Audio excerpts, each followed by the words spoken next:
at some point, they're going to have to help make a decision. Your daughter's older to be able to say what she feels comfortable doing. Do any of these kids ever hear her voice anywhere? So none of her friends she's made since COVID started. Her friends from before, she still speaks with, but none of So her. I have to tell you, as far as the sounds to words, did they talk to you like do you know much about that? So ritual sound approach is when you shape sounds into words. And my guess is if she's mute in the room or was mute, they're going to be working on that unless she can just answer with questions. If they're going to try, but that is an approach that you transition from nonverbal to verbal. And I know Adira, that's how Dr. Jenna got her verbal. It is. And also, we've been doing one-on-one meetings with her teacher several times a week.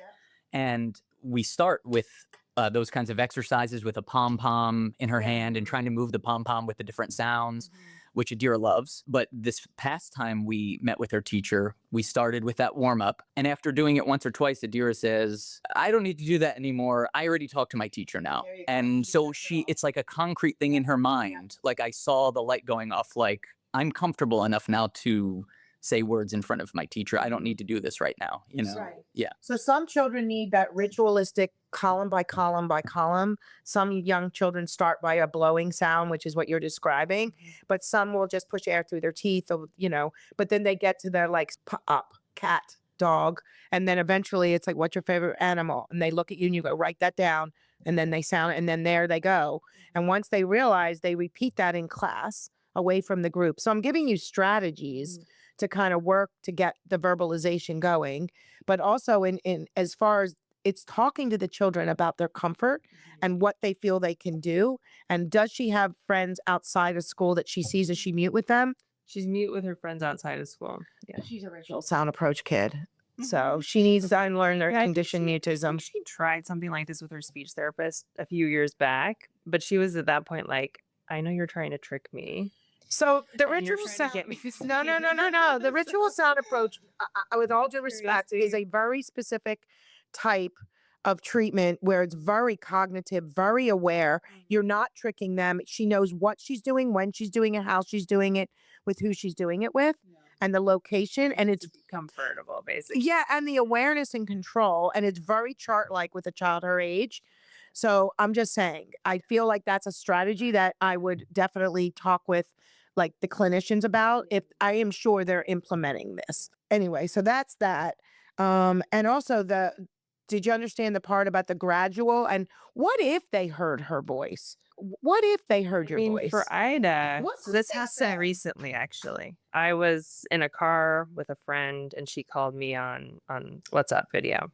And she didn't realize there were people around me. And she started speaking and then she asked, is there someone there? And then she was like inconsolable for the next hour and a half. So, and she couldn't express to me why that was so upsetting for her. Yeah, she needs to be working with, like you said, you have a therapist to really work on, okay, they heard my voice. What does that mean? Did the world fall? Like, let's talk about what that makes you feel and really dive deep. And I have kids on the lookout, like if I'm like, and also experimenting with sounds around people. Hi. You see what I mean? Did the world change? Like starting to like just put some sounds out there.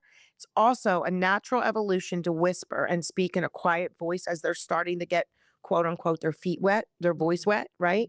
To be able to just start like this until they have more comfort and verbal confidence with more people will they transition into a regular voice.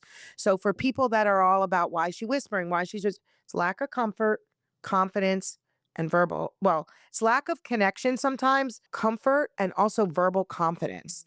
And so adding people to the club, more people, enlarging the group. So the answer to your question is you never want to abruptly change. You want to gradually move kids out and move kids in.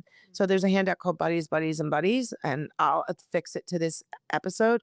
It might be one of the handouts that it's also on our website in the resource section. But it's just a way to rotate kids in and rotate kids out because you don't want to abruptly get rid of other children and bring in a whole bunch. And there's something called the train ride. Train ride is if a child, she's not talking in a group, but she's talking one-on-one quietly with one peer. How do you go from here to here? And there's something called the train ride. And the train ride is this visual representation of stop one is meeting with, let's say, if it's the teacher, that's her stop one. Now adding a peer, maybe 2 or 3 peers. And I will say that when I work with teachers and I kind of brainstorm with them as to when could you do this, they come up with times. It's not like, oh, this is too much to ask. They come up with times. You know what? We have small group work. You know, and I do get that I'm going to pair her and group her. And then they start talking about it. And the mom's like, yeah, then we're going to work with them on outside get togethers. And now you're simultaneously doing outside, hopefully, get togethers with the teacher pairing and grouping. And maybe, you know what, why not do a lunch bunch or a friendship group and have that in your 504 or IEP so that they're now doing these games and activities and working on this in a fun way in the classroom to enlarge their group. But the train ride is, think about it as stops. It's not one child at a time. It's a few children at a time. And so as you're rotating kids out or in, the train ride is making the group larger. So all of a sudden it's 12 kids, it's 18 kids.